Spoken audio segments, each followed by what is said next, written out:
সম্মানিত ভিউয়ার্স, আসসালামু আলাইকুম। এফটি টেক বিডি চ্যানেলের আরও একটি নতুন ভিডিওতে আপনাদেরকে স্বাগতম। তো আজকের বিষয় হচ্ছে নতুন ফ্রিল্যান্সারদের কিছু ভুল, common mistake by new freelancer. আমরা যারা নতুন অনলাইনে কাজ শুরু করি তাদের সাধারণ কিছু ভুল নিয়ে আজকে আলোচনা করব। প্রথম আমরা যে ভুলটি করে থাকি, অতিরিক্ত আত্মবিশ্বাস।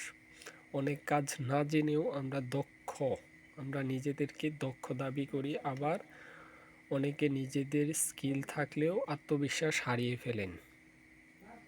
এটা হচ্ছে আমাদের কমন সবচাইতে প্রথম মিস্টেক অনলাইন কেরিয়ার গড়ার ক্ষেত্রে। তো দ্বিতীয় মিস্টেকটা হচ্ছে প্রোফাইল ঠিকভাবে না সাজানো। ভালো প্রোফাইল না তৈরি করে, যেমন প্রফেশনাল ছবি না রাখা, পরিষ্কারভাবে স্কিল বা অভিজ্ঞতা না লেখা ইত্যাদি। এটা হচ্ছে আমাদের দ্বিতীয় ভুল। তৃতীয় যে মিস্টেকটা আমরা করে থাকি সেটা হচ্ছে একাধিক স্কিলের উপর ফোকাস করা। আমরা অনেক সময় করি কি, যে